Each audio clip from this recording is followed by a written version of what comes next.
कविता अपने माता पिता की बहुत लाडली थी। 3 बड़े भाइयों की बहन थी। कोई भी चीज मांगने पर उसी वक्त सामने हाजिर हो जाती। पूरे घर में रौब था उसका। पूरे परिवार और नौकरों पर राजकुमारी की तरह हुक्म चलाती थी कविता। स्कूल में भी पूरा रौब था उसका। बड़े घर की लाडली जो थी वह। ऐसे ही उसने कॉलेज में दाखिला लिया।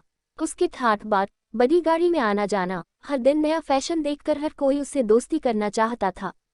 थोड़े ही दिनों में उसके बहुत से दोस्त बन गए। पूरे कॉलेज में उसकी अपनी ही एक पहचान थी। इन दिनों उसके घर एक रिश्ता आया। खानदानी लोग थे और पापा की पुरानी जान पहचान थी उनके साथ। कविता के साथ कोई जबरदस्ती नहीं थी, पर कविता ने फिर भी हाँ कर दी, क्योंकि वह अपने परिवार से बहुत प्यार करती थी। वह जानती थी कि वह लोग उसका अच्छा ही सोचेंगे। लड़के का नाम राज था। राज काफी पढ़ा लिखा और समझदार लड़का था। ससुराल वाले भी बहुत अच्छे थे। ससुराल में कविता की जगह वैसी ही थी जैसी कि मायके में। कोई भी कार्य कविता की सलाह के बिना नहीं होता था। सबकी लाडली बहू बन गई थी वह। फिर उसके घर एक बेटे का जन्म हुआ। राहुल कविता को जान से प्यारा था।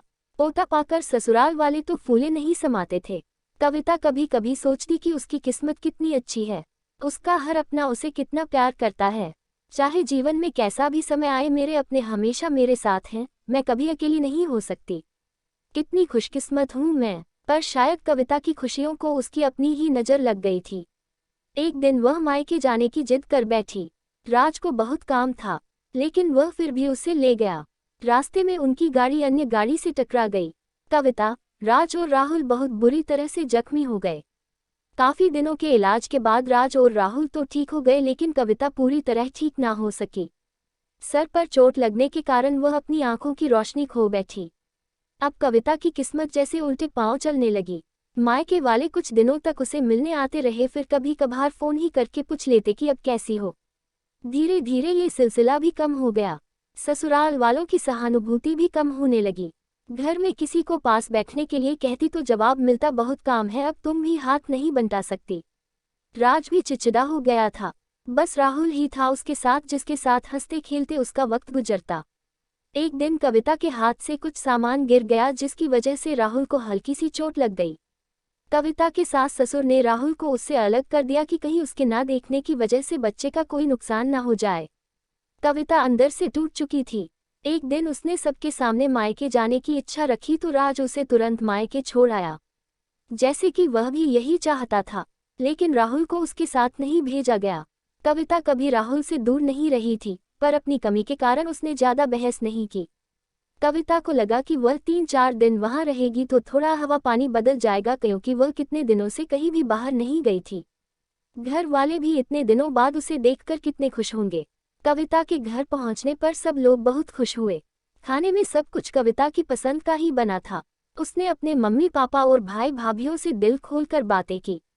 उनके छोटे छोटे बच्चे भी बुआ के साथ घुल मिल गए थे। रात को सोने के वक्त जब वह कपड़े बदलने लगी तो उसे पता चला कि उसका बैग तो बहुत भरा हुआ था। वह सब समझ गई। वह बहुत उदास हो गई। कुछ दिनों तक तो सब ठीक रहा, फिर जैसे सब बदलने लगा। सबका व्यवहार बदल रहा था। वह लोग जैसे थक चुके थे उससे। सब लोग घूमा फिरा कर पूछने लगे कि राज कब आ रहा है उसे ले जाने। वह बहाना बना देती, जबकि वह जानती थी कि उस घर में अब उसके लिए कोई जगह नहीं। कविता से चलते वक्त कुछ न कुछ नुकसान हो जाता। थोड़ी बहुत टोकाटाकी उसे सुनाई देती, वह टाल देती। एक दिन उसके हाथ से लगकर एक कीमती फूलदान टूट गया। छोटी भाभी ने बहुत हंगामा मचाया। कविता के माता पिता रोज रोज के झमेलों से तंग आ गए थे। उन्होंने राज को खुद से फोन कर दिया। राज कविता को अपने घर ले गया। कविता को अपने परिवार वालों से ये उम्मीद न थी। जिस कविता के कहे बिना घर में एक पत्ता भी नहीं हिलता था, उस घर के लिए वह बोझ बन चुकी थी। राज के साथ ससुराल आते वक्त वह बहुत खुश थी, क्योंकि वह अपने घर जा रही थी, अपने जिगर के टुकड़े राहुल के पास। परंतु यह खुशी भी कुछ पल की ही थी। सारा Bando basta pahale hai kiawada, kavita ko siddhi upera vale kamari mem pahunka diagaya, rahula se dura rahane ki sakta setavani di gai, eka kamavali lada ko usaki jimadari sampi gai, jo usak kane pahanan jaisi jaruratam ka diana rakati, kavita jayadatara kupa hai rahati, kabi kabi kamavali lada se thora badia leti, usak jarie rahula ka pada kala jata, sabaki ladali beti ora bahu sabak lai ladali se boja bana kukiti.